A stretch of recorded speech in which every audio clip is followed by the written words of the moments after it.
Hi, how are you all. तो ये आखिरी रिवीजन का लेक्चर है आपका। और स्प्रिंग ब्लॉक सिस्टम ऐसा है बच्चे, मैं ये बिल्कुल दिल से ये बात बोल रहा हूँ कि मुझे पता है बहुत बच्चों को दिक्कत आती है और बच्चा इसमें बहुत कन्फ्यूजन में रहता है। कितना स्प्रिंग कैसे चल रहा है, कितना आगे गया, कितने पूछ पीछे गया, क्योंकि आपको ये स्प्रिंग कब से परेशान कर रहा है पता है? कब से कर रहा है? वर्क पावर एनर्जी तब आया था ये स्प्रिंग कि मैक्सिमम एक्सटेंशन कितना होगा, minimum extension, maximum compression, minimum compression. और बच्चा यही सोचता रह जाता है। कभी तो वो अप्रोच लगाता है कि x is equals to m g कर देता है, तो x is equals to m g by k answer होता है टू एम जी बाई के। तो उसको समझ ही नहीं आता होता है। फिर मास्टर कहता है कि अरे ये तूने गलत लगाया, ये नहीं लगाना था, डब्ल्यू ई टी लगानी थी। फिर वो वर्क एनर्जी थ्योरम लगाता है। फिर वो कहता है कि हाँ एम जी देख, एम जी जैसे ये सवाल होता है ना, ये ऐसे है, ये ऐसे, ये स्प्रिंग ऐसे बंधा हुआ है, तो ये एम मास है, तो ये छोड़ दिया, ये यहाँ से छोड़ा, तो ये पूछा मैक्सिमम कंप्रेशन बताओ। तो बच्चा क्या करता है, अच्छिया एक टाइम ये आएगा कि जब फोर्स ये के एक्सिस के बराबर हो जाएगा एम जी के बराबर। और बच्चा कहता है कि अच्छा ठीक है भाई, तो k x is equal to m g, x is equal to m g by k, m g by k वो टिक करता है और आगे बढ़ जाता है। आंसर होता है टू एम जी बाई के। फिर वो मास्टर के पास जाता है।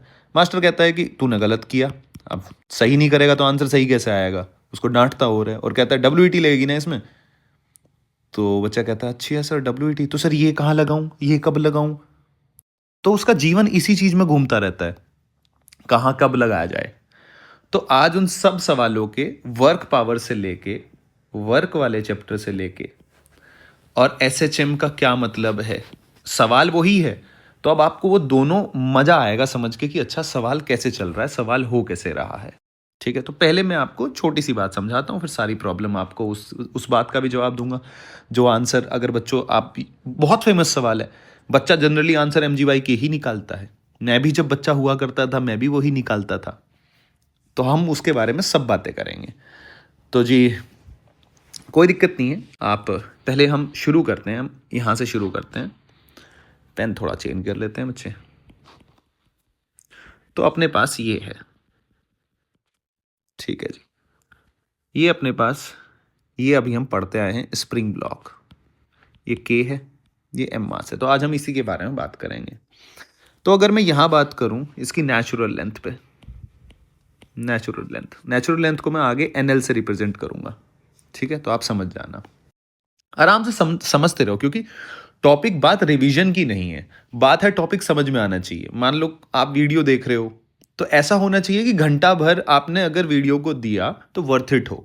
ऐसा ना लगे कि घंटा भर देख भी लिया और कुछ समझ ही नहीं आया, यार घंटा समझ नहीं आया, घंटा भर दे दिया। तो ऐसा नहीं होना चाहिए, मतलब। तो अब समझो आप मेरी बात को, देखो जैसे कि ये ऐसे है नेचुरल, तो क्या एमजी किधर लग रहा है? इधर। नॉर्मल फोर्स उसको, आपको पता ही है, इसका एफ बनाऊंगा। और इधर क्या के एक्स लग रहा होगा? नहीं, के एक्स क्या होगा? जीरो। अरे कोई भाई स्प्रिंग में कोई एक्सटेंशन ही नहीं है, इसे खींचोगे तभी तो लगेगा।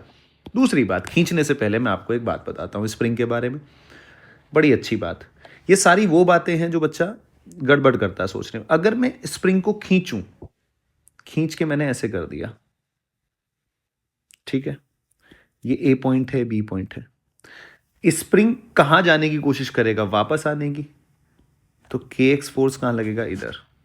ये के एक्स फोर्स कहां लगेगा? इधर। अगर आप कंप्रेस कर दो, ये बड़ी इंपॉर्टेंट बात है, अगर आप कंप्रेस कर दो, कंप्रेस कर दो, तो एक कहां फोर्स लगाएगा स्प्रिंग? बाहर की तरफ, भाई वापस जाने की कोशिश करेगा ना।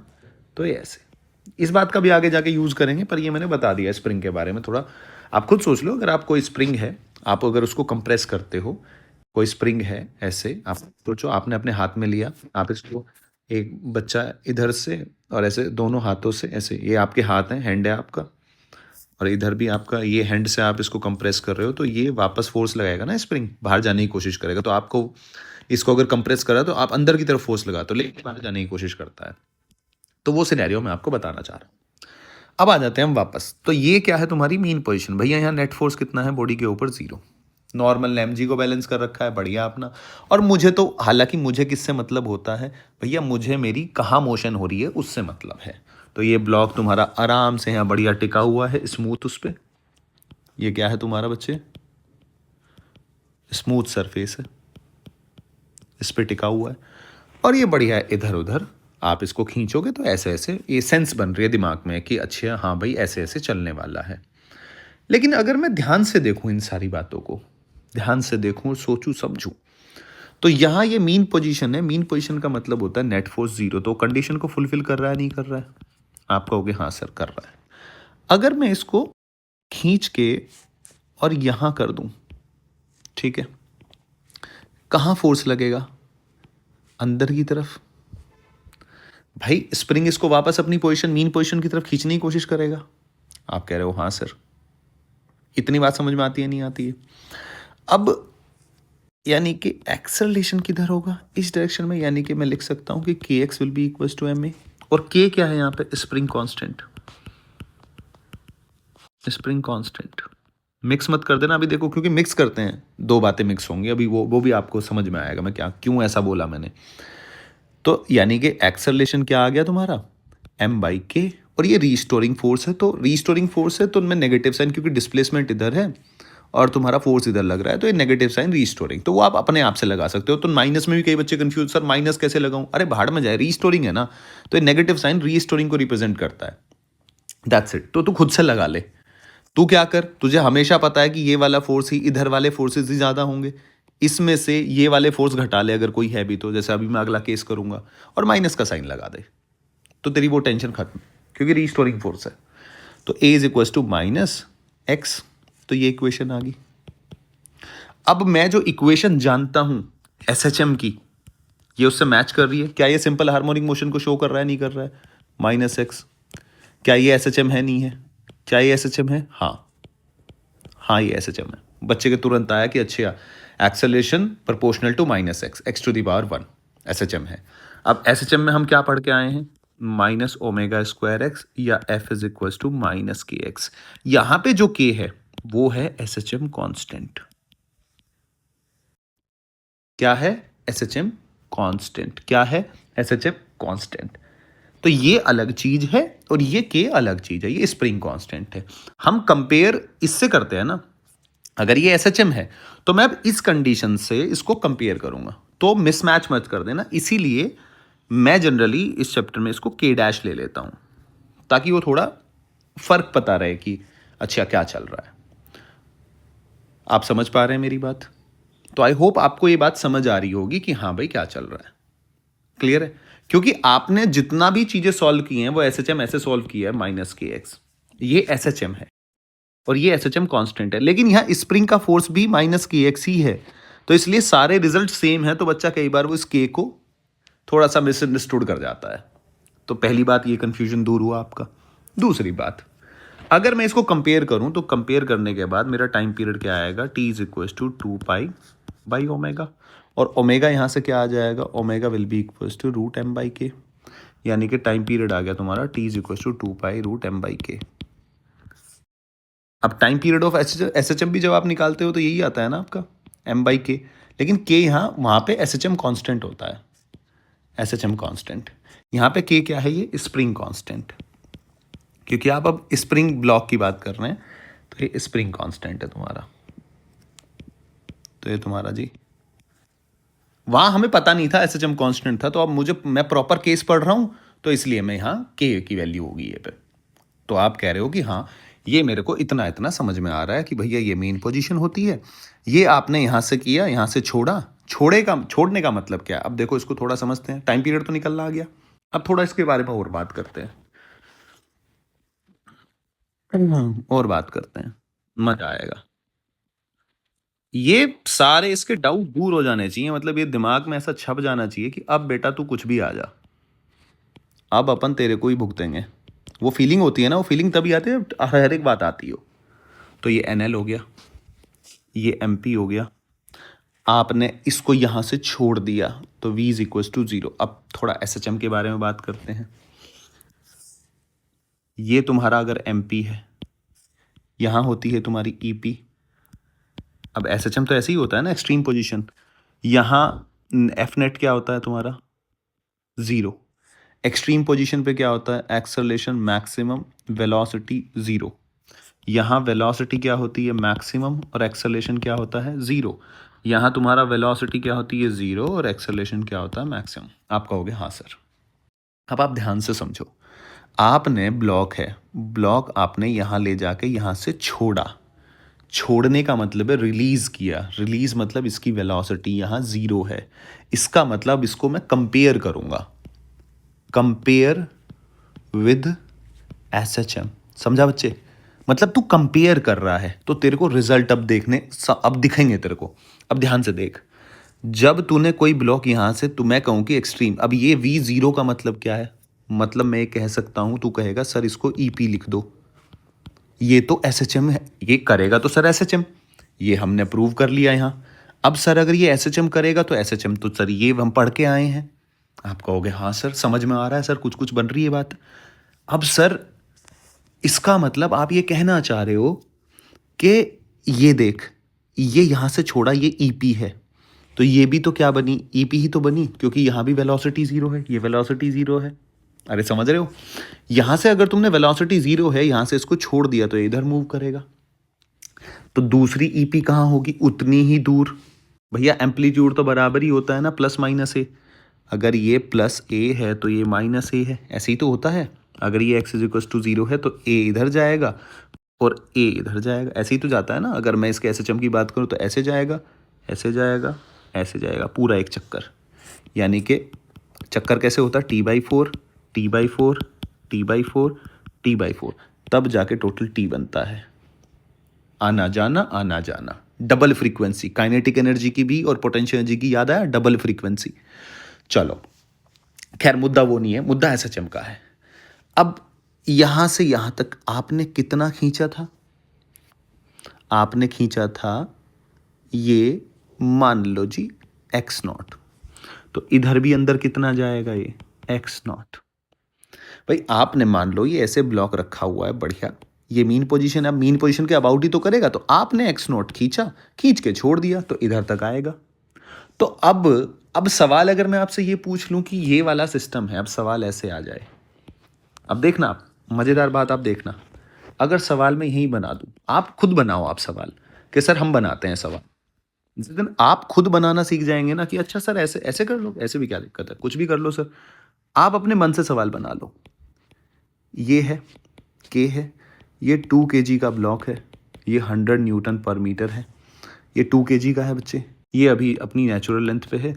आपसे किसी ने कहा कि ये आपने यहाँ पे इतना एलोंगेट किया, तुमने किया एलोंगेट 5 सेंटीमीटर, तो बताओ मैक्सिमम कंप्रेशन बताओ। अब वर्क पावर एनर्जी क्या कहती थी? वर्क पावर ये एनर्जी कहती थी आपसे कि भाई आपको क्या लगाना पड़ेगा? WET लगाना पड़ेगा। चलो ये तो यहाँ तो कोई लॉस ही नहीं है, तो ये तो सिंपल सी बात होगी कि भैया इतनी काइनेटिक एनर्जी थी। तो अब आप ये बताओ मेरे को, आपने यहाँ से छोड़ा है, ठीक है, ये वेलोसिटी क्या है? ज़ीरो। मैक्सिमम कंप्रेशन आप जब WET लगाओगे तो WET फिर कैसे लगाता है बच्चा? अगर WET की बात करते हैं अब सेपरेट, चलो एक बार कर ही लेते हैं। सो वर्क डन यहाँ तो खाली स्प्रिंग ही है, प्लस वर्क डन नॉर्मल का भी है, प्लस वर्क डन यहाँ पे mg का भी है, will be equals to change in kinetic energy. तो आपने यहाँ से छोड़ा, यानी कि u is equals to zero.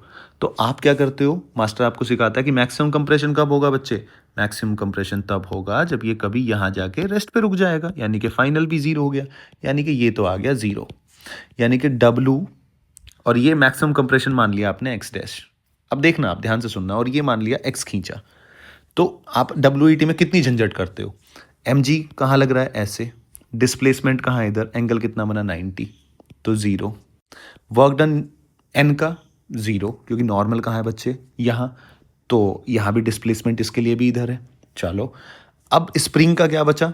Spring होता है कंजर्वेटिव, यानी कि u initial minus u final, ऐसे लिखते हो, इज इक्वल्स टू जीरो, यानी कि u initial will be equals to u final. So half k initial कितनी थी? Half k x square will be equals to final कितनी हो जाएगी? हाफ के फाइनल का स्क्वायर, तो ये कट गया। और ऐसे आप प्रॉपर सॉल्व करके लेके आए कि भैया उतना ही कंप्रेशन, यानी कि 5 सेंटीमीटर ही आंसर आने वाला है। लेकिन अगर मेरे बच्चा, अब आपको इन सारी बातों का जवाब मुझे पता है कि जब ये एसएचएम करेगा, समझना अब आप, तो मैं इसका जवाब कैसे दूंगा? अब मैं तो स्मार्ट हो चुका हूँ।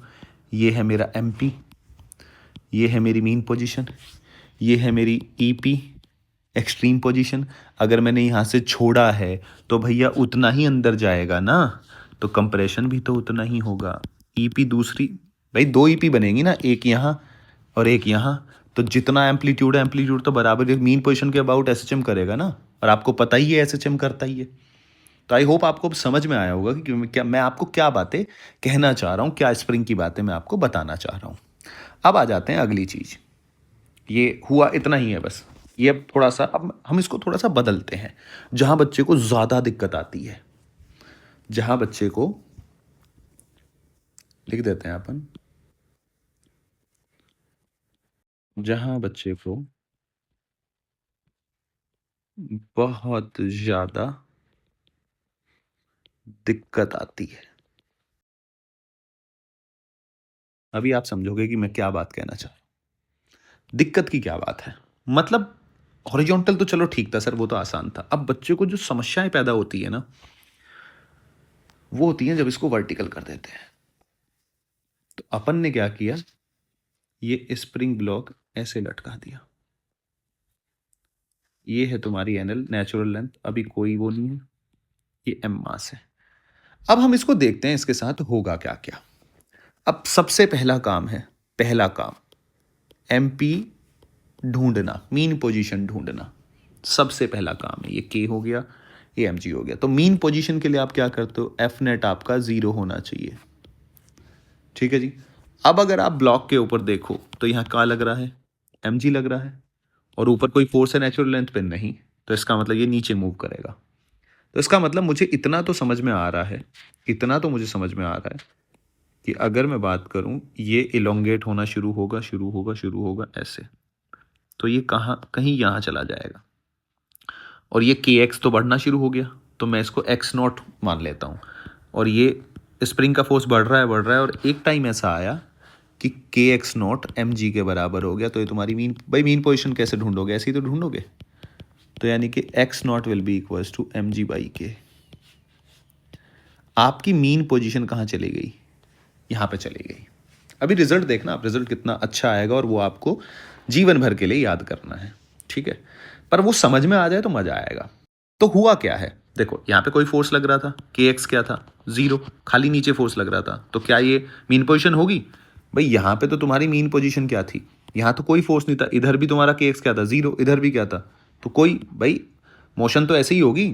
यहाँ इसकी मोशन कैसे हो रही है, ऐसे, लेकिन ये तो जैसे ही आपने छोड़ा नीचे की तरफ बढ़ने लगा, क्योंकि फोर्स लग रहा है। अब आप धीरे धीरे धीरे धीरे लेके आए, लेके आए, लेके आए, लेके आए, तो एक टाइम ऐसा आया कि ये के एक्स नॉट ये एम जी के बराबर हो गया। आप कह रहे हो हाँ सर, बात आपकी एकदम सही है। और ये जैसे ही इसके बराबर हुआ, आप आराम आराम से लेके आ रहे हो, तो ये बेचारा यहाँ आप आराम से ऐसे लटका रहेगा। आप धीरे धीरे लेके आए हो, अभी इसकी बात कर रहे हैं, धीरे धीरे धीरे धीरे धीरे धीरे धीरे धीरे, तो धीरे धीरे बढ़ाया, स्लोली स्लोली, कोई आपने छोड़ा नहीं है। छोड़ने का भी बात करूंगा, वो फिर वो वर्क एनर्जी वाला क्वेश्चन बन जाएगा कि आपने छोड़ दिया तो मैक्सिमम एक्सटेंशन, अभी वो आपको समझ में आएगा। आप बिना पेन उठाए जवाब दे दोगे उसका, मैं लिख के दे रहा हूँ बिना पेन उठाए। तो जी इतना समझ में आया, स्लोली स्लोली लेके आए। और क्या दिक्कत आती है, आपका सवाल क्यों गलत हो जाता है, मैं ये भी बात समझाऊंगा। ऐसा मत समझो कि मैं नहीं समझाऊंगा, आपका सवाल गलत क्यों हुआ ये भी अपन बात करेंगे। मेरा भी सवाल बचपन में क्यों गलत होता था वो भी हम बात करेंगे। तो आपको कनेक्ट करेगा बात को कि हाँ यार ये आदमी बात सही कह रहा है। अब अपन बच्चे ध्यान से देखो, ये मीन पोजीशन तो ऐसे ही ढूंढते हैं, तो मीन पोजीशन तो सीधी सी बात है कि x naught is equal to m g. तो मैं इतनी सीधी सीधी सी बात बोल सकता हूं कि ये तुम्हारी ये नेचुरल लेंथ थी, ये एनएल लिख देता हूं, एमपी नीचे आएगा, ठीक है। अब समझो, अब मुझे टाइम पीरियड निकालना है, तो मैंने इसको हल्का सा नीचे डिस्प्लेस किया, तो मैंने इसको डिस्प्लेस कर दिया इतना, यहाँ पे तो इस पे फोर्स कहाँ लगेगा, ऊपर की तरफ। ऊपर की तरफ कितना फोर्स लगेगा, कि एक्स प्लस एक्स नॉट मान लिया ये मैंने जी, ये एक्स नीचे डिस्प्लेस कर दिया, और एम जी कहाँ है, नीचे। अब सीधी सी बात है, जैसे ही आप इसको मान लो आपने नीचे किया तो स्प्रिंग फोर्स ज़्यादा हो गया। अब स्प्रिंग फोर्स ज़्यादा हो गया, भाई यहाँ तक k x naught is equal to m g था, आप थोड़ा और, एम जी तो कांस्टेंट ही है ना, लेकिन के एक्स नोट ने बैलेंस कर लिया। अब आपने एक्सटेंशन और कर दिया, तो स्प्रिंग फोर्स को आप क्या करने लग रहे हो, इंक्रीज कर रहे हो। तो अगर स्प्रिंग फोर्स इंक्रीज कर रहे हो तो ये ऊपर ज़्यादा रहेगा ना, तो नेट फोर्स कहाँ आएगा, ऊपर की तरफ, यानी कि एक्सेलरेट करेगा। तो कंडीशन सेटिस्फाई कर रहा है ना सिस्टम वाली, आ रहा है ना मीन पोजीशन की तरफ। तो तुरंत दिमाग में आया कि हाँ सर सही बात है। क्या मैं रीस्टोरिंग फोर्स को ऐसे लिख सकता हूँ, माइनस का साइन लगा के, k x plus x naught will be equals to m g. कोई दिक्कत है आपको? नहीं सर। क्या मैं, सॉरी, नेट फोर्स कैसे लिखोगे, k x plus x naught minus m g is equals to m a, ऐसे ही लिखना बताया भाई। ये क्या है, रीस्टोरिंग फोर्स। ये क्या है, रीस्टोरिंग। तो ये नेगेटिव साइन उसी को रिप्रेजेंट कर रहा है। अब आपको पता है के एक्स नॉट एम जी के बराबर है, यानी कि मैं लिख सकता हूँ के एक्स माइनस साइन ऐसे ही plus k x naught minus m g is equals to m a. आप कहोगे हाँ सर, अगर के एक्स नॉट एम जी के बराबर है तो काट सकता हूँ, नहीं काट सकता? आप कहोगे हाँ सर। क्या यहाँ से एम ए आपका आ गया माइनस के एक्स? क्या आपका a minus k by m x? क्या acceleration proportional to minus x आया? क्या ये ओमेगा स्क्वायर आया? क्या टाइम पीरियड उतना ही रहेगा? क्या टाइम पीरियड में कोई बदलाव आया? नहीं। यानी कि आपका स्प्रिंग वर्टिकल था, पहली बात जो वर्टिकल था, या सॉरी ये हॉरिजॉन्टल था, ये हॉरिजॉन्टल के लिए निकाला था, या वर्टिकल था? वर्टिकल था। स्प्रिंग का जो टाइम पीरियड आया इस सिस्टम का, वो तो सेम ही आया, वो तो सेम ही आया। तो फिर हुआ क्या, तो हुआ क्या पहले उसके बारे में बात करता हूँ, फिर आगे स्प्रिंग पे जो प्रॉब्लम है उसके बारे में बात करूंगा। आपने क्या किया, स्प्रिंग को ऐसे करके इस पर कांस्टेंट फोर्स लग गया। आप देखो यहाँ पे कोई फोर्स नहीं था, इधर कोई फोर्स नहीं था, यहाँ एक कांस्टेंट फोर्स mg एक्ट करने लग गया। भाई mg कांस्टेंट ही है ना, तो मैं इसको ऐसे बोल देता हूँ कि कांस्टेंट फोर्स एक्ट करने लग गया इसके ऊपर। तो अगर इसके ऊपर एक कांस्टेंट फोर्स एक्ट करने लग गया तो वो कुछ नहीं किया, उसने पहले तुम्हारी नेचुरल लेंथ पे ही मीन पोजीशन थी, पहले जब वो ऐसे था, ओरिजिनली ऐसे था, ठीक है। यहाँ कोई इधर फोर्स नहीं था तो इधर भी नहीं था, तो मीन पोजीशन तुम्हारी एफ नेट, ये बोल दिया था तुमने। तो यहाँ एफ नेट क्या था तुम्हारा, जीरो था, ठीक है। तो तुम्हारा बस इतना हुआ है बच्चे, पहले मीन पोजीशन यहाँ थी, ठीक है, नेचुरल लेंथ पे ही। अब तुम्हारी मीन पोजीशन शिफ्ट होगी और कुछ नहीं हुआ है। तो मैं यहाँ से एक बात बोल सकता हूँ, क्या स्टेटमेंट आता है ये, तो स्टेटमेंट क्या है कि after applying constant force time period, ठीक है जी, विल रिमेन सेम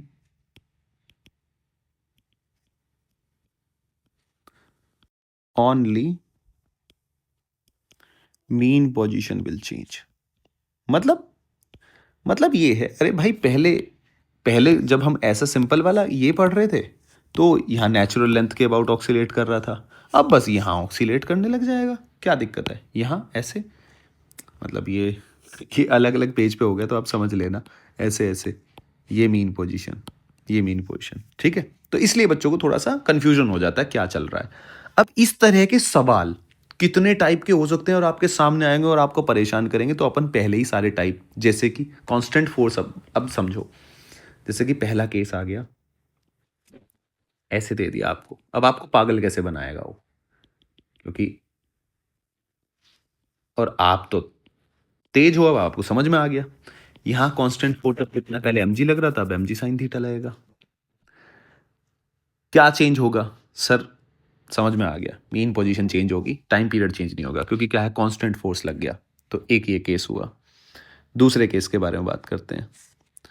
मान लो यही है और यहाँ वो आपको कह दे कि आपने एफ नॉट लगा दिया, अब क्या होगा, टाइम पीरियड क्या होगा, यहाँ सेम रहेगा।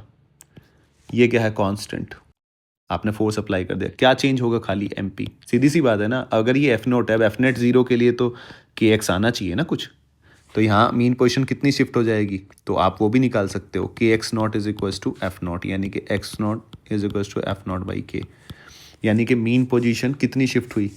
पहले अगर मैं इसको x is equals to zero मान लूँ तो अब ये तुम्हारी एमपी हो जाएगी, कितना, एफ नॉट बाई के। यानी कि मैं कहना चाहता हूँ कि एस एच एम अब ऐसे होगा। आप कह रहे हो हाँ सर समझ में आ गया। दूसरा केस आया समझ में, ये नंबर 2 का। तीसरा केस क्या आ सकता है, तीसरा केस लिफ्ट का आ सकता है। लिफ्ट का क्या जी, ये है मान लो एम मास का ब्लॉक, ये लिफ्ट ए एक्सेलरेशन से, कांस्टेंट एक्सेलरेशन से अपवर्ड चल रही है, ऊपर चल रही है, ऊपर चल रही है, नीचे रिटार्ड कर रही है। मान लो आ जाए कि ऊपर की तरफ रिटार्ड कर रही है, तो रिटार्ड करने का मतलब क्या होता है, एक्सेलरेशन ऐसे है, वेलोसिटी ऐसे है, तो फिर आपका एक्सेलरेशन ये है, तो आप सूडो कैसे लगाओगे, सूडो फिर ऐसे लगेगा एम ए। तो क्या करना है आपको, इस लिफ्ट के फ्रेम में अगर चला जाऊं तो दोनों के हिसाब से बात कर लेता हूं मैं। कांस्टेंट फोर्स एम जी तो ऐसे लग ही रहा है, ठीक है, फिर आपका एम ए और लग गया, पर है तो कांस्टेंट ही। तो पहले मीन पोजीशन आपकी कहाँ शिफ्ट हुई थी, अब इस सवाल में क्या हुआ, देखो इस सवाल के मजे लेते हैं। इस सवाल में क्या हुआ, ये सबसे कॉम्प्लिकेटेड है, बच्चा इसमें बहुत जाता है कि अरे चल क्या रहा है। देखो वो कहेगा आपसे कि पहले ऐसा नहीं था, सिंपल सेटअप था, अब लिफ्ट ऊपर की तरफ मूव करने चल लगी, तो बताओ मीन पोजीशन कितनी शिफ्ट हुई। सिंपल सवाल है, कोई दिक्कत नहीं है। अब देखो इसको करेंगे कैसे, पहले आप बना लो ना एक बार, तो वो चीज़ें समझ में आ जाती है। ये तुम्हारी पहले, सबसे पहले बनाओ आप नेचुरल, नेचुरल लेंथ और लाइन खींचो, सबसे पहले सवाल समझने के लिए। आप कहोगे हाँ सर, फिर इसके बाद आएगी मीन पोजीशन, आएगा नहीं आएगा मीन पोजीशन, ये आएगी मीन पोजीशन, ऐसे होगा नहीं होगा भाई। आप धीरे धीरे नीचे की तरफ लेके आए, इसको नीचे की तरफ लेके आए, तो यहाँ आपका क्या हो जाएगा, ये के एक्स नॉट मान लो is equal to m g हो गया, ये आप पढ़ते हुए आए हो, तो ये एम जी बाई के हो गया। तो ये कितना हुआ, एक्स नॉट, यानी कि नेचुरल लेंथ से कितना नीचे मिलेगा आपको, एक्स नॉट। अब ये पूरा सिस्टम जो आप कह रहे हो ये लिफ्ट के अंदर है, अब ये लिफ्ट आपने, लिफ्ट के अंदर है और लिफ्ट आपने ऊपर की तरफ एक्सेलरेट करा दी, तो अपन तो भाई फ्रेम में सॉल्व करेंगे मस्त, तो अपन आके बैठ जाएंगे, हम तो लिफ्ट के अंदर है भाई। अब ये ऊपर की तरफ चल रही है तो सूडो लगा लो, तो सूडो लगाओगे तो पहले तो खाली एम जी लग रहा था, ठीक है, अब यहाँ पे m g plus m a लगने लग गया, तो अब आपका सीधी सी बात है फोर्स आपने बढ़ा दिया भाई इस पे। अगर ये तुम्हारा एक्सेलरेट ऊपर की तरफ बच्चे कर रहा है, तो अब नीचे कितना फोर्स लगेगा, एम जी भी लग रहा होगा, और नीचे इस ब्लॉक के ऊपर की बात कर रहा हूँ, ब्लॉक यहाँ बना लेता हूँ, एम ए भी लग रहा होगा। तो अब के एक्स की वैल्यू क्या आएगी, अगर मुझे नेट फोर्स जीरो करना है, तो यानी कि k x will be equals to m g plus m a, यानी कि x will be equals to m g plus m a by k, यानी कि तुम्हारा अब जो m p new m p होगा, एन एम पी लिख देते हैं उसको, सीधी सी बात है नीचे ही होगा, और कितने नीचे होगा, x, क्योंकि ये x मैंने क्या लिए, टोटल लिए भाई, मैंने तो टोटल फोर्स देखा ना, टोटल फोर्स यहाँ से यहाँ तक का नहीं, मैंने तो टोटल फोर्स देखा, पहले नेचुरल लेंथ पे था, तो मैं तो ये कह रहा हूँ कि ये लिफ्ट यहीं से, तो lift m g plus m a, तो यहाँ जाके नेट फोर्स तुम्हारा, यानी कि ये k x will be equals to m g और एम ए, ये यहाँ हो गया भाई, एम जी तक यहाँ आ रहा था, तो थोड़ा और स्प्रिंग को खींचना पड़ेगा ताकि एम ए फोर्स और कवर अप हो जाए, तो आप कहोगे हाँ सर, चलो बढ़िया बात है। तो अब है क्या, हो क्या रहा है, मुझे बताना है शिफ्ट, तो ये क्या है, शिफ्ट दिख रहा है ना आपको, ये शिफ्ट है नहीं है, आप कहोगे हाँ सर, शिफ्ट कैसे निकालोगे, नई मीन पोजीशन कितनी शिफ्ट हुई है, एक्स माइनस एक्स नॉट,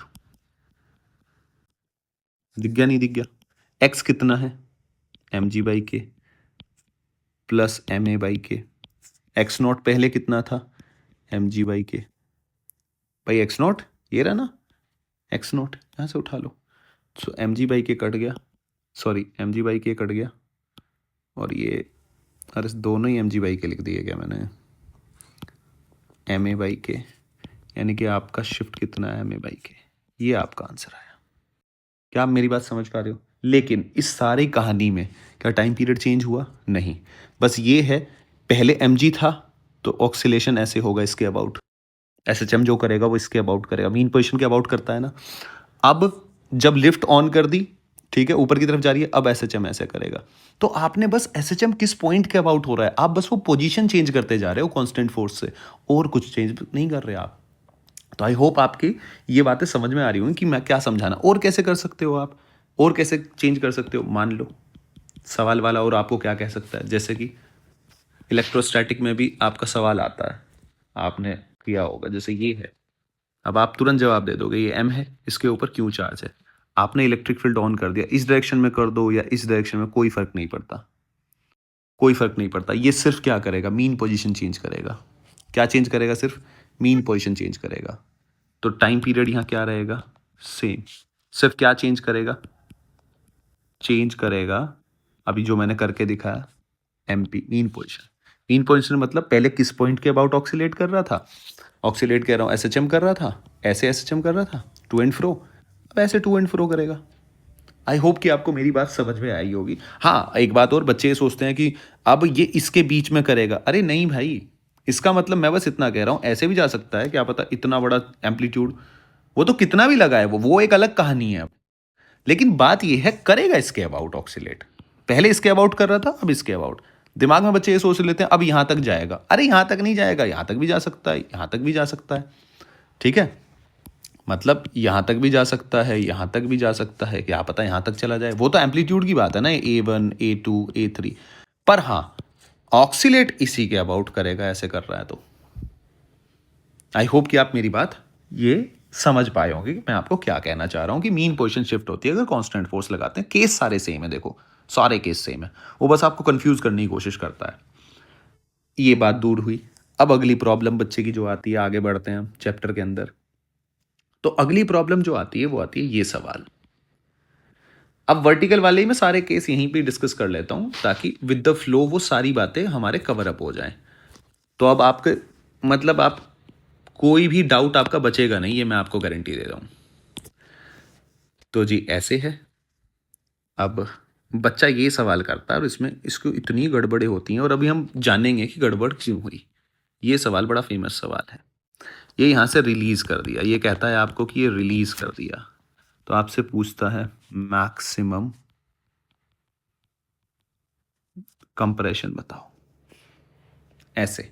या फिर कई बार ऐसे करके सिंपल सवाल आ जाता है, ये है, तो आपको कह देता है यहाँ से रिलीज कर दिया। ठीक है, तो मैक्सिमम कंप्रेशन कह रहा हूँ, इलोंगेशन, इलोंगेट करेगा ना, तो मैक्सिमम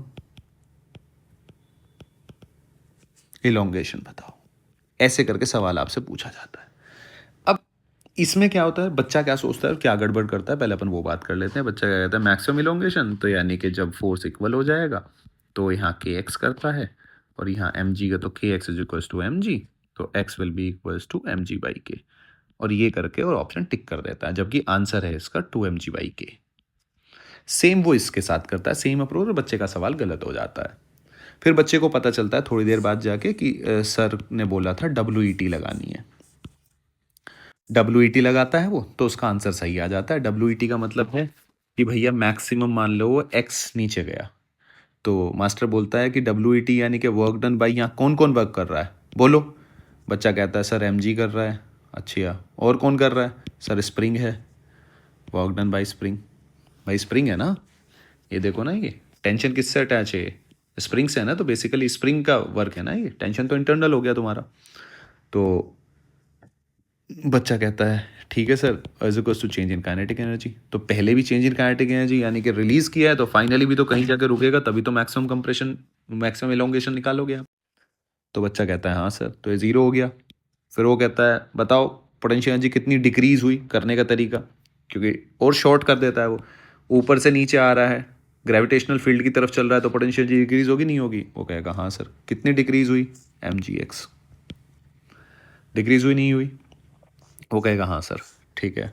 अब ये सारी की सारी कहाँ स्टोर, क्योंकि वर्क डन तो चेंज इन काइनेटिक एनर्जी हो रहा है। भाई काइनेटिक एनर्जी अगर जीरो है तो उसमें तो कोई एनर्जी जा नहीं रही, तो हम सीधा क्या कह देते हैं अब इसको, कि ये जितना डिक्रीज होगा पोटेंशियल एनर्जी में उतना इंक्रीज होगा। भाई कहीं हीट की फॉर्म में तो जा नहीं रही, तो m g is equals to half k x square. तो मास्टर एक्स से एक्स काटता है और आंसर ले आता है टू एम जी बाई के। और बच्चा एक ही कंफ्यूजन के अंदर पूरी 11th निकाल देता है कि भाई ये क्यों नहीं लगाया, ये हुआ क्या है मेरे साथ, ये गलत क्यों है। अब उस गलत का जवाब आपको पता चलेगा, हम आपको ये बात समझाने की कोशिश करते हैं, और एकदम से आपका धागा खुल जाएगा मेरी बात सुनते ही। जैसे कि भैया ये समझो, आपका है ये वाली बात, ये क्या है भैया, नेचुरल लेंथ, ये है नेचुरल लेंथ एन एल, ऐसे लिख लिया। ठीक है, मैंने क्या बोला था, मैं इसको स्लोली लेके आ रहा हूँ, तो स्लोली लेके आने का मतलब है मैं इसको यहाँ ले आया। स्लोली लेके आने का मतलब है कि इस पोजीशन पे जो एक के एक्स नॉट है is equal to m g, यानी कि एक्सेलरेशन क्या हो गया, ज़ीरो। ठीक है, और मैं क्या लेके आ रहा था इसको, स्लोली। आपने मेरा सेंटेंस नहीं सुना, मैंने क्या लेके आया इसको, मैं स्लोली लेके आ रहा हूँ इसको। ठीक है, तो स्लोली लेके आया तो यहाँ तक। सवाल क्या कह रहा है, यहाँ से रिलीज कर दिया आपने। ठीक है, अब आप मुझे एक बात बताओ, एक बात सोचना आप, ये वाली क्या है तुम्हारी एमपी, तो एसएचएम किसके अबाउट करेगा, इसके अबाउट करेगा। ठीक है, तो एमपी तुमने ढूंढ के रख ली कि भैया एमपी मेरी यहाँ है। अब तुम्हारा ये यहाँ है, सिस्टम है यहाँ। अब इसको भूल जाओ, इसको भूल जाओ, सारी चीज़ों को, तुमने एमपी ढूंढ लिया ऐसे। अब मज़ेदार, सेंटेंस सुनते ही आपको समझ में आ जाएगा, ये है, ये क्या है, नेचुरल लेंथ। ठीक है, लेकिन यहाँ से आपने क्या किया, इसको रिलीज, यानी कि वेलोसिटी ज़ीरो। ये क्या होती थी आपकी एमपी, ये क्या होती थी आपकी ईपी, ये क्या होती थी आपकी ईपी, और ईपी पे क्या होती थी, वेलोसिटी ज़ीरो। तो इसका मतलब ये क्या है तुम्हारी ईपी, है नहीं है। ईपी पे वेलोसिटी ज़ीरो है, तो अगली बार वेलोसिटी ज़ीरो कहाँ होगी जाके, अगली ईपी जो कि यहाँ पे होगी, होगी या नहीं होगी। तो ब्लॉक कहाँ जाके रुकेगा, यहाँ पे। अरे रुकेगा नहीं रुकेगा, क्या ब्लॉक यहाँ पे रुक जाएगा, नहीं, यहाँ पे तो भाई वेलोसिटी उसकी मैक्सिमम होगी, इसलिए आपका सवाल गलत हो रहा है। इसलिए वो कितना और नीचे जाएगा, एक्स नॉट, यानी कि टोटल एक्सटेंशन कितना होगा, 2x0, और एक्स नॉट आपको पता है कितना होता है, 2 × mg/k। तो ये आपका आंसर है, इसलिए वो WET लगा रहा है। अब WET क्यों लगा रहे हैं हम, देखो WET का जो जन्म हुआ ना, वो इसलिए हुआ, अब मैं आपको वो समझाता हूँ, आपको आज WET भी समझ में आएगी उसका जन्म क्यों हुआ और वो क्यों अच्छी चीज़ क्यों है। देखो, जब हमें फोर्स वेरिएबल हो रहा हो ना सब कुछ, और सारी चीज़ों से बचना हो, सारी चीज़ों से बचना हो, तो हम वर्क एनर्जी थ्योरम लगाते हैं। देखो हुआ क्या, आपका सवाल गलत क्यों हुआ, आपने कोई गलती नहीं की, लेकिन आपने ये सेंटेंस भूल गए, आप ये रिलीज़ कर दिया यहाँ से। तो जब ये रिलीज़ होगा तो हो क्या रहा है, पहले मैं आपको वो बात समझाता हूँ। जैसे ही आपने इसको रिलीज़ किया, तो एक कहानी सुनना अब आप, क्योंकि बात ये है, ये मैं इसलिए समझा रहा हूँ, आके आपके सारे सवाल बन जाएंगे। अब जैसे ही मैंने इसको रिलीज़ किया, यहाँ से रिलीज़ किया, तो इस पर फोर्स कितना लग रहा था, mg। के एक्स तो अभी ज़ीरो है ना, ठीक है, जैसे जैसे नीचे जाना शुरू होगा, एक्स इलोंगेशन इंक्रीज होगा, तो के एक्स इंक्रीज होना शुरू होगा। लेकिन एक्सेलरेशन क्या है यहाँ नीचे की तरफ, ये बॉडी नीचे की तरफ जीरो से एक्सेलरेट होनी शुरू होगी है। वो हो क्या रहा है, हो ऐसे रहा है जैसे एक गाड़ी है, आप समझो मेरी बात, जैसे कि एक गाड़ी है, ये अपने पास बच्चे गाड़ी है, ये पहले 5 मीटर/सेकंड स्क्वायर से दौड़ रही थी, ठीक है, और अब क्या हुआ, ये भैया 5, और ये लगातार यहाँ से यहाँ तक पहुँचने में, यहाँ तक पहुँचने में, ये मान लो, इसको नाम दे देता हूँ मैं एमपी, मीन पोजीशन। यहाँ आके एक्सेलरेशन ज़ीरो होता है, लेकिन ये पहले 5 से दौड़ रही थी, फिर 4 मीटर/सेकंड स्क्वायर से, फिर 3 मीटर/सेकंड स्क्वायर, फिर 2 मीटर/सेकंड स्क्वायर, और फिर ज़ीरो। आपको नहीं लगता कि यहाँ से यहाँ तक एक्सेलरेशन माना डिक्रीज हुआ है, लेकिन वेलोसिटी तो बढ़ेगी नहीं, बढ़ेगी नहीं बढ़ेगी भाई, एक्सेलरेशन यहाँ जाके ज़ीरो होगा, लेकिन 5 से पहले 4 से हो रहा था वो एक्सेलरेट, पर हो तो एक्सेलरेट ही रहा है ना, डी एक्सेलरेट थोड़ी ना हो रहा है भाई। डी एक्सेलरेट का मतलब होता है जब एक्सेलरेशन की डायरेक्शन वेलोसिटी के अपोजिट हो जाए। क्या यहाँ एक्सेलरेशन की डायरेक्शन यही है, हाँ कह रहे हो आप। अरे भाई, जब नेट फोर्स इधर ही आएगा ना, यहाँ के बाद ऐसा होगा कि ये वाला फोर्स ऊपर ज्यादा होना शुरू हो जाएगा, तो एक्सेलरेशन की डायरेक्शन ये होगी और वेलोसिटी की डायरेक्शन ये है, तभी तो जाकर रुकेगा ना भाई यहाँ। तो हो क्या रहा है, इस सेक्शन में वो एक्सेलरेट कर रहा है और यहाँ से यहाँ तक वो रिटार्ड कर रहा है। तो मैं लिख सकता हूँ बात, अब मुझे समझ में आ गई कि यहाँ तो वो क्या कर रहा है, एक्सेलरेट, जो ये एम है, ब्लॉक जो है, और यहाँ क्या कर रहा है वो डी एक्सेलरेट। ठीक है, अब मैंने ये प्रॉब्लम तो एसएचएम से भी सॉल्व कर रही, अब मैं ये बता रहा हूं कि डब्ल्यूईटी में आपको दिक्कत क्या हो रही थी। तो आपने क्या किया, आपने ये किया, जब आप कर रहे थे कि x is equal to m g, आपने फोर्स तो बराबर कर दिया, यहां से आपने एक्स भी निकाल लिया, लेकिन आपने सवाल ढंग से पढ़ा नहीं, आपका सवाल इसलिए गलत हो गया, वो मैक्सिमम कंपरेशन पूछ रहा था, तो यहां वो रुका नहीं है अभी, आपने बस यहां तक निकाला और छोड़ दिया। लेकिन यहाँ तो वेलोसिटी मैक्सिमम है क्योंकि यहाँ से रिलीज किया था, एक्सेलरेट हुआ है भाई यहाँ से यहाँ तक, तो यहाँ वो रुका ही नहीं, अभी तो आगे जाएगा। तो जो इलोंगेशन है, सॉरी मैं कंप्रेशन बार बार बोल देता हूं, जो इलोंगेशन है ठीक है ना, जो यहां से यहां तक जा रहा है, जो इलोंगेशन है तुम्हारा भाई, वो तो तब मैक्सिमम होगा ना जब ये रुकेगा, ये तो रुका ही नहीं यहाँ। और आपने कह दिया k x naught is equal to m g, तो आपने मीन पोजीशन निकाल के बता दी। हाँ, अगर वो सवाल को ऐसे कहता कि मैंने यहां से इसको मैक्सिमम, आपको क्या बताना है, इलोंगेशन बताना है, अगर मैं इस ब्लॉक को स्लोली मूव करूं, तब आपका होता x naught is equal to m g by k. भाई आप नीचे लेके आ रहे हो और जहां फोर्स बराबर हो जाए वहां ठीक है, बात बिल्कुल सही है, लेकिन फोर्स तो आपका जीरो हो गया। लेकिन फोर्स जीरो होने का मतलब ये नहीं है कि ये रुक गया, ये तो अब आगे चलेगा ना भाई, यहां जाके रुकेगा। तो मैक्सिमम तुम्हारा कितना हुआ, मैक्सिमम तो ये हुआ ना, नेचुरल लेंथ से ये हुआ ना मैक्सिमम, मैक्सिमम तो यहां रुका, इसलिए वो आपका सवाल गलत हो रहा था। ठीक है ना, सेंस समझ रहे हो आप? कहीं अगर मैंने पीछे कंप्रेशन बोल दिया तो उसको सही कर लेना, कोई दिक्कत वाली बात नहीं है, वो मैं इलोंगेशन ही बोलना चाह रहा था।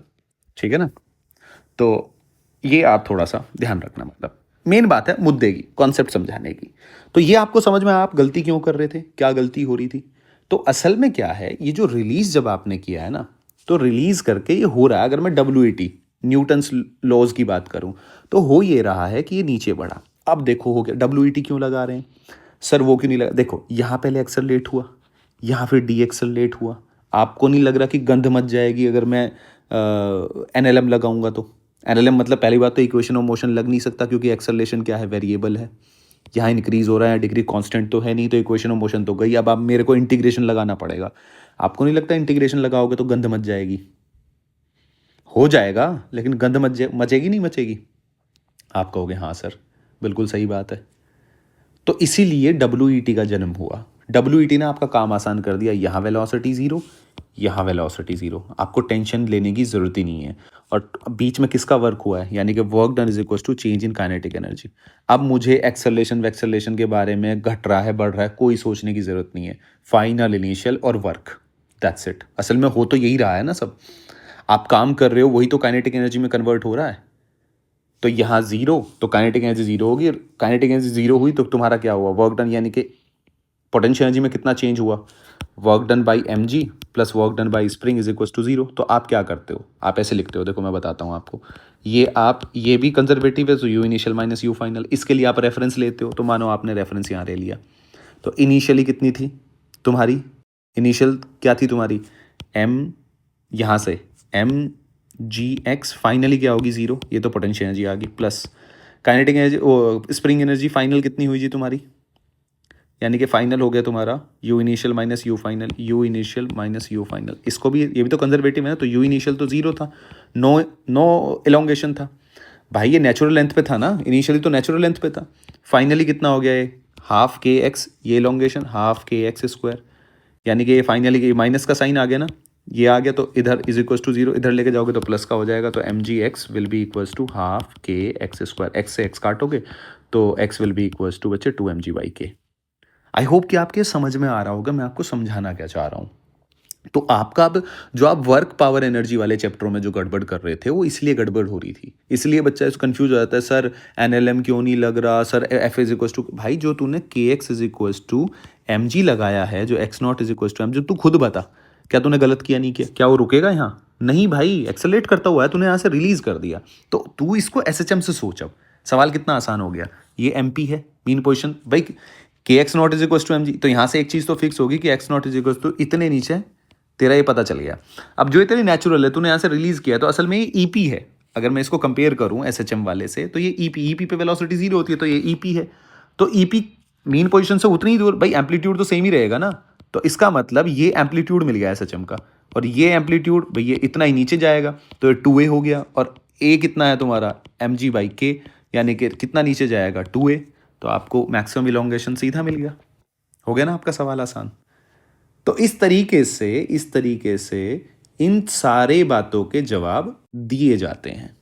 आई होप कि आपको मतलब मेरी बातें समझ में आ रही होंगी, मैं आपको क्या कहना चाह रहा हूं, तभी आपको मजा आएगा। अब जैसे अब जैसे थोड़ी और आगे बढ़ते हैं, थोड़ा और आगे बढ़ते हैं। अब मान लो कि आपका ये जो ब्लॉक है, ये ब्लॉक है आपका, और इसको आपने, इस ब्लॉक को आपने पानी में डाल दिया। क्या जी, देखो जैसे ये जो ब्लॉक है तुम्हारा कुछ ऐसे है। कई बार ऐसा सवाल आ जाता है, जैसे स्प्रिंग मास का सिस्टम है और बिना उसके भी फिर वो दोनों बातों के जवाब हो जाएंगे।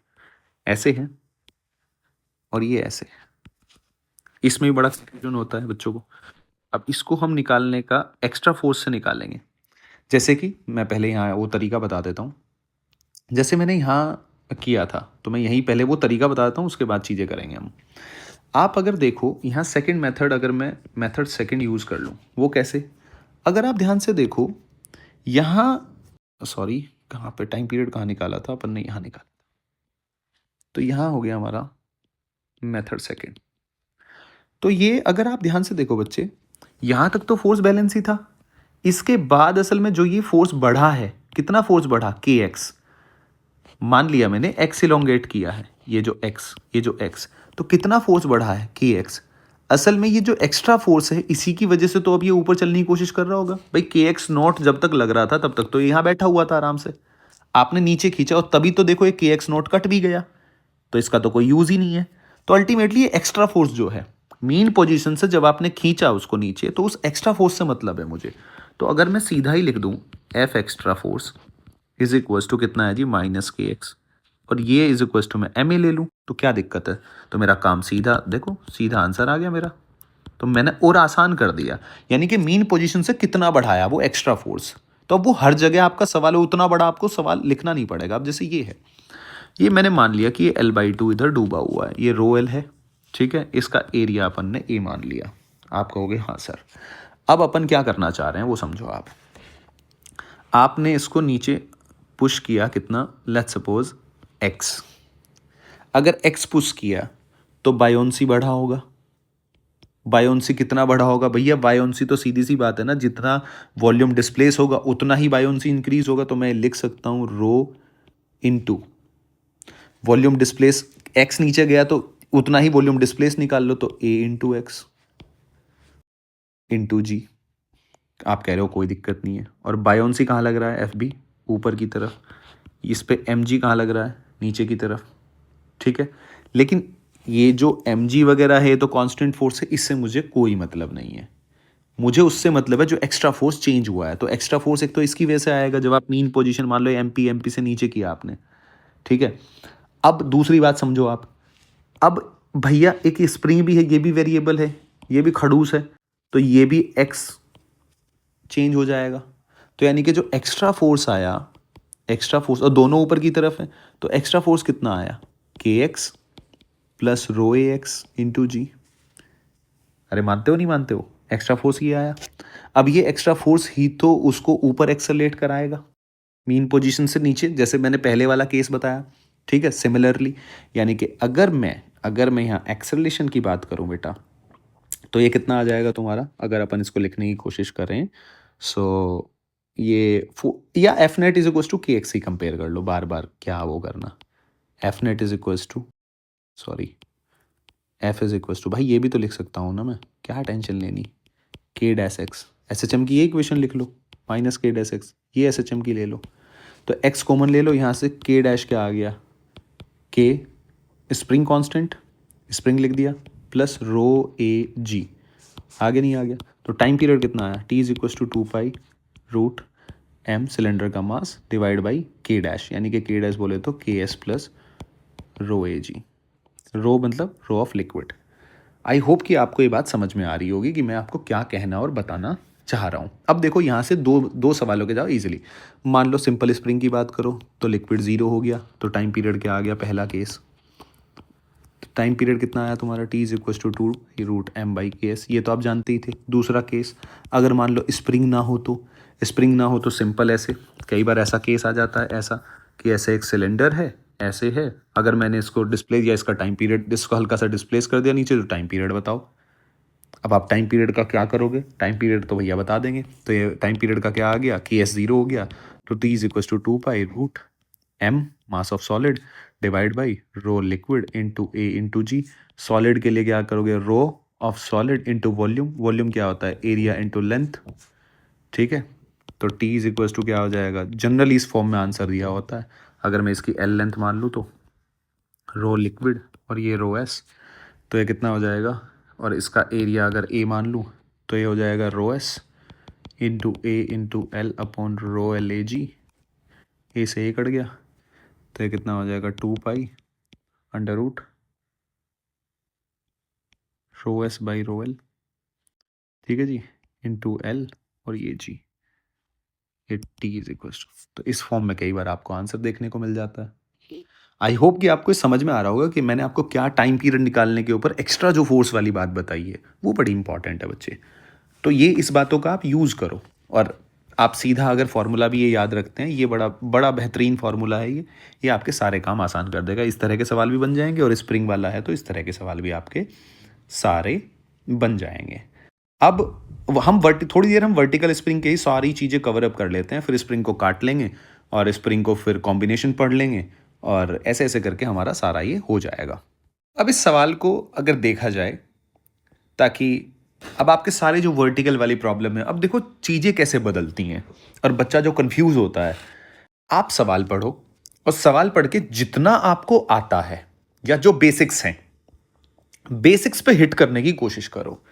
और एसएचएम के लिए कुछ बातें याद रखो, जैसे एसएचएम के लिए हम ये लगाते हैं ना, v is equal to omega a square minus x square. Omega angular frequency जो कि होती है रूट के बाई एम, ठीक है जी। ये किसके, स्प्रिंग वाले केस के लिए बात कर रहा हूं, ये एम्पलीट्यूड होता है एसएचएम का।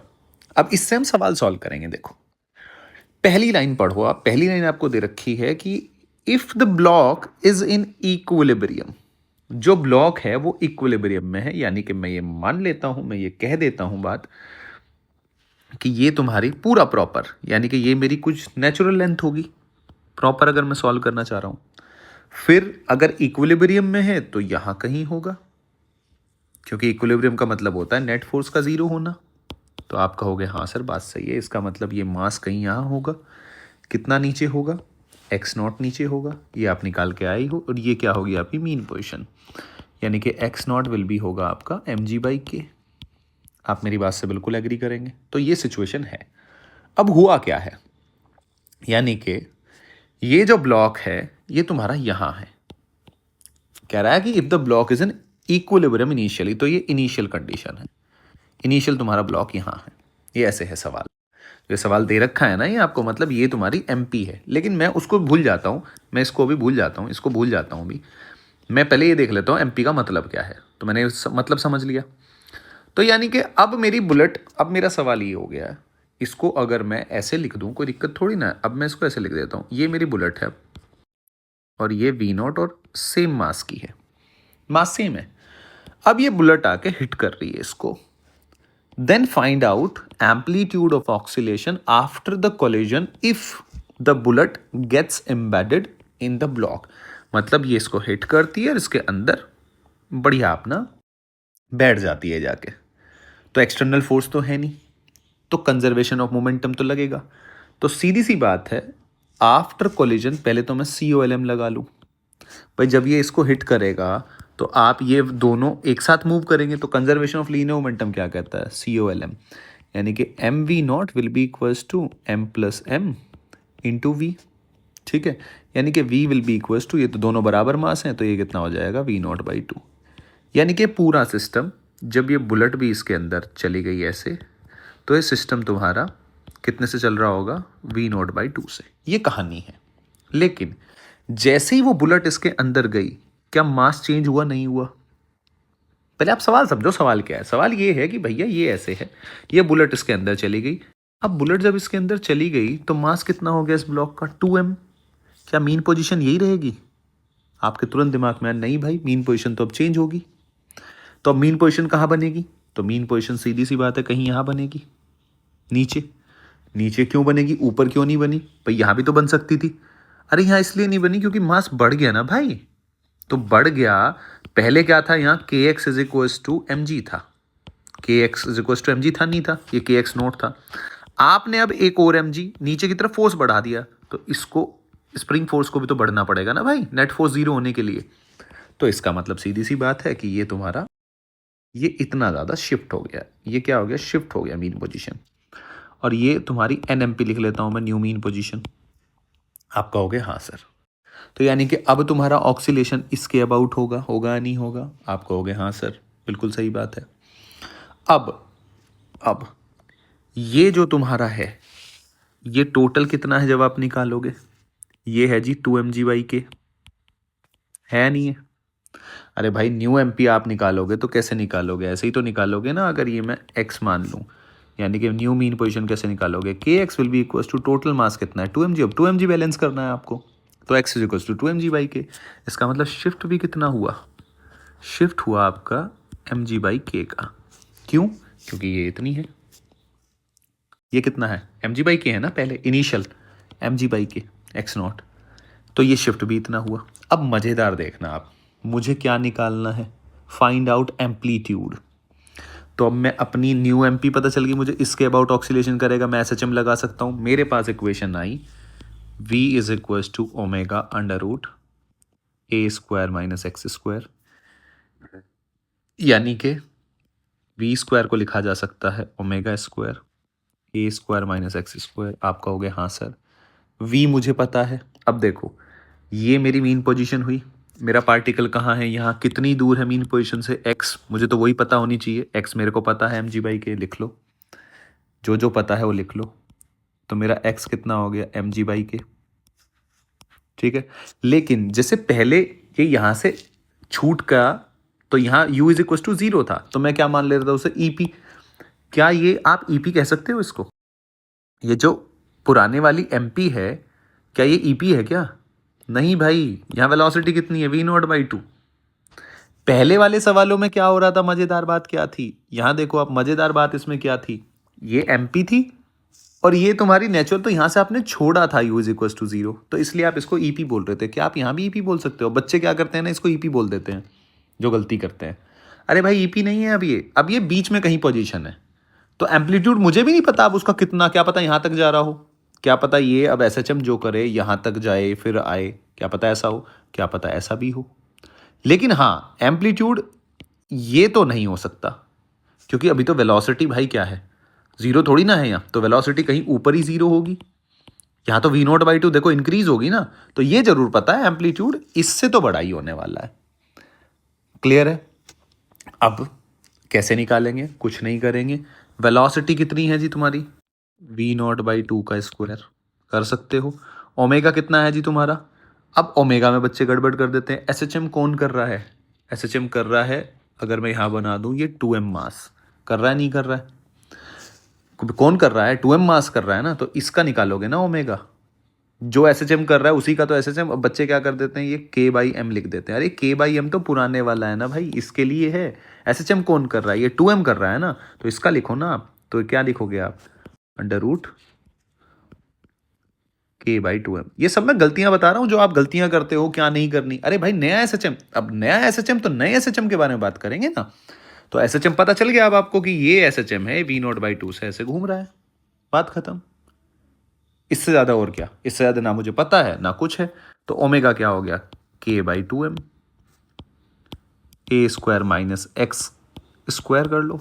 इसको जब सॉल्व करोगे तो ये कितना हो जाएगा, v0 का square into 2m/4k plus x square का मतलब होता है m²g²/k² is equal to A square, यानी कि ए तुम्हारा देखो कितना आया, ए विल भी आ गया अंडर रूट m²g²/k²। ये ऑप्शन आपको टिक करना है, 2 का आ गया, यानी कि v0 का स्क्वायर m/2 के वैल्यूज दे रखी हो तो फिर आपकी न्यूमेरिकल वैल्यू आ जाएगी, बाकी आपका ये आंसर है। तो अल्टीमेटली मेरा जो काम था वो आपको ये बताना था, इस तरह का सवाल कैसे, क्या क्या गलतियां करते हैं बच्चा ओमेगा में गलती करता है। सबसे पहले जब भी ऐसा सिनेरियो आए कि कोई टकरा रहा है, तो आपको ये देखना है कि मतलब एसएचएम अब कौन करेगा। अगर जैसे इसके अभी इसके अंदर चला गया तो अब एसएचएम तो 2m मास करेगा ना। हाँ ऐसा होता, ये अंदर नहीं जा रहा, ये m मास की बॉल थी, ये ऐसे में सवाल चेंज कर दूं और ये इलास्टिक कोलिजन कर दूं मैं, ठीक है, और ये v0 से आगे इसको टकरा रही है, तो ये m मास और m मास, ये जो बॉल है जब सेम मास होता है और परफेक्टली इलास्टिक कोलिजन है तो एनर्जी वेलोसिटी ट्रांसफर होती है, नहीं होती है? तो यानी कि ये अब एम ही वी नोट से चलना शुरू हो जाएगा और ये रेस्ट में हो जाएगा। ऐसा होगा नहीं होगा? वही कोलिजन वाली बात। तो अब एसएचएम कौन करेगा? ये एम एसएचएम करेगा। और अगर ऐसा हो जाता है कि वो अंदर नहीं जाता तो ये तो ठीक है, ये टक्कर मारा, ये तो रेस्ट में आ गया, ये कहानी है। और ये अपनी वेलोसिटी इसने इसको ट्रांसफर कर दी, सेम मास है, वो कॉन्सेप्ट लगा लिया भाई। सेम मास अगर ये v वेलोसिटी चल रहा है और ये e is equal to one elastic collision है तो वेलोसिटी ट्रांसफर होती है, ये आपको पता है। अब ये तुम्हारा v नोट से चलना शुरू हो गया। अब अगर बच्चे v नोट से चलना शुरू हो गया तो इसकी तो खत्म बात। एसएचएम कर कौन रहा है? ये कर रहा है। तो अब आप ध्यान से देखो, क्या एमपी बदली आपकी? नहीं भाई। आपने कोई एक्स्ट्रा फोर्स लगाया इस पर? नहीं। मास बढ़ा? नहीं। तो एमपी बढ़ी? नहीं। तो मीन पोजीशन यही है। अब सवाल के हिसाब से सुनना आप, मीन पोजीशन यही है। लेकिन पहले मैं जब इसको रिलीज करता था तो यहाँ वी जीरो था, तो ये ईपी बन जाती थी। क्या अब ये ईपी जीरो बनेगी? नहीं। तो इसका मतलब यहाँ वेलोसिटी कितनी है? वी नॉट से।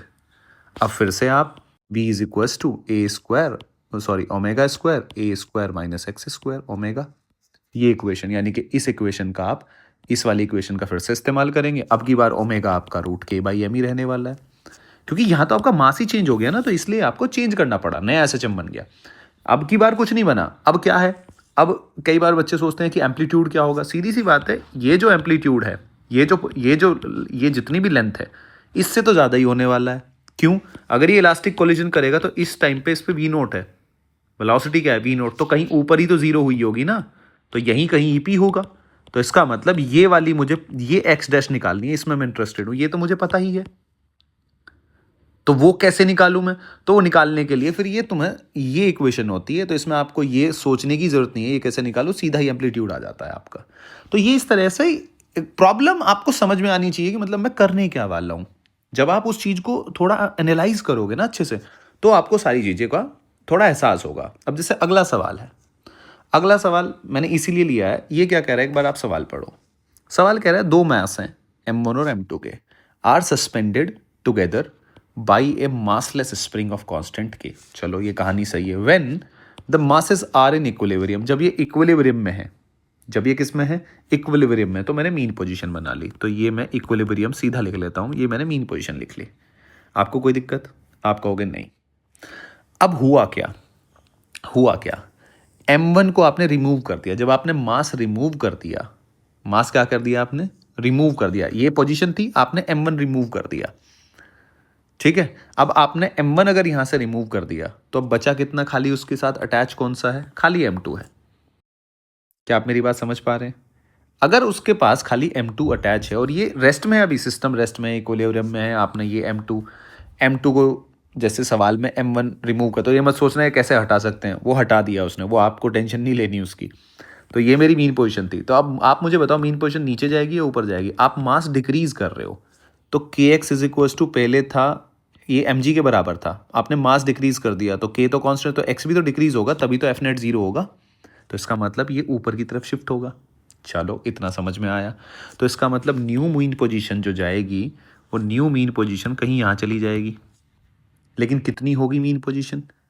न्यू मीन पोजीशन कौन सा मास बचा है? m1 तो रिमूव कर दिया, तो न्यू मीन पोजीशन क्या होगी? K x naught will be equals to हो जाएगा तुम्हारा, ये अगर मैं तुम्हारा नेचुरल लेंथ मान लूँ, ठीक है ना, तो ये हो गया जी तुम्हारा k x naught will be equals to m1 remove कर दिया तो m2g, यानी कि x naught will be equals to m2g by के।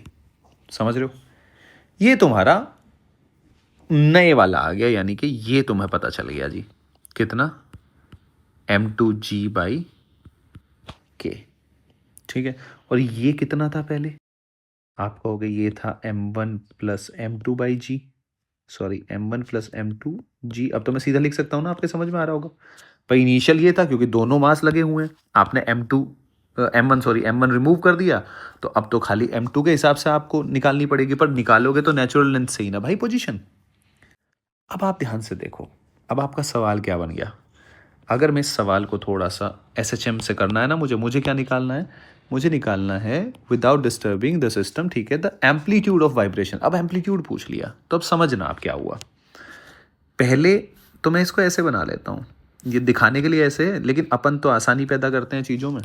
तो अपन, ताकि कोई भी कन्फ्यूजन ना हो, अपन ऐसा था, M1 प्लस M2 था बच्चे। ये थी आपकी मीन पोजीशन शुरुआत में। इसको आप OMP भी लिख सकते हो, ओल्ड मीन पोजीशन।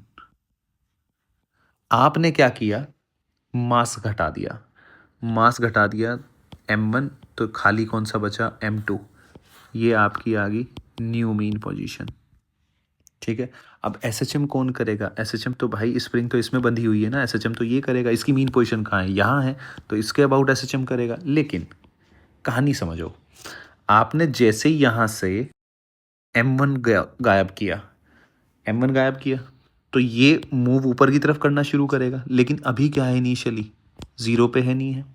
अगर ये ज़ीरो पे है तो क्या मैं इसी को EP बोल सकता हूँ? भाई अगर ये मीन पोजीशन है, ये मैं SHM निकाल रहा हूँ, तो क्या मैं इसको EP की कंडीशन को फुलफिल कर रहा है ना। पहले वाले सवाल में नहीं कर रहा था। पहले वाले सवाल में क्या था, यहाँ तुम्हारा जैसे ही MP तो ये आकर टकराया तो यहाँ वेलोसिटी दे दी, तो ये EP नहीं है। EP तो कहीं ऊपर होगा, मुझे नहीं पता, लेकिन हाँ यहाँ मैं श्योर हूँ, यहाँ मैं श्योर हूँ, अगर मैंने इसको बिना डिस्टर्ब किए इसमें से मैंने M1 रिलीज कर दिया, M1 घटा दिया, तो ये M2 तो अब मुझे पता ही है, मीन पोजीशन यहाँ शिफ्ट होगी तो ऊपर ही मूव करेगा, ऊपर मूव करेगा तो ये U0 हो गया। तो इसका मतलब मैं कह सकता हूँ कि क्या ये इस SHM का एम्पलीट्यूड होगा या नहीं होगा। आप कहोगे हाँ सर, क्या ये ऊपर भी इतना एम्पलीट्यूड होगा, तो यही तो निकालना है। तो यानी कि मुझे बेसिकली ये शिफ्ट ही निकालना है, ये शिफ्ट ही मेरा एम्पलीट्यूड होगा। तो A will be equals to, ये शिफ्ट के बराबर होगा। और ये क्यों बराबर है, अब मैं ये सारी बात आपको समझाई है। आप एक एक बात, अगर आपने मेरे सेंटेंस ध्यान से सुने होंगे तो आपको हर एक बात समझ में आई होगी। तो ये तुम्हारा कितना हो गया M2G, ये टोटल तुम्हारा M1 प्लस, तो ये कितना हो गया M1G/K, इतना शिफ्ट हुआ है। और यही तुम्हारा एम्पलीट्यूड है, यही तुम्हारा क्या है बच्चे, M1G/K, यही तुम्हारा एम्पलीट्यूड है। और यही ऑप्शन तुम्हें टिक करना है। आई होप कि आपको मेरी बात समझ में आ रही होगी। अब अगला सवाल देखते हैं। अगला सवाल आप पोज करो, आप खुद बना के देखो एक बार, फिर आप सॉल्यूशन चेक करना। अब सेम ही चीज़ है, आप पढ़ो एक बार, आपको पता चलेगा कि मैं क्या कहना चाहता हूँ।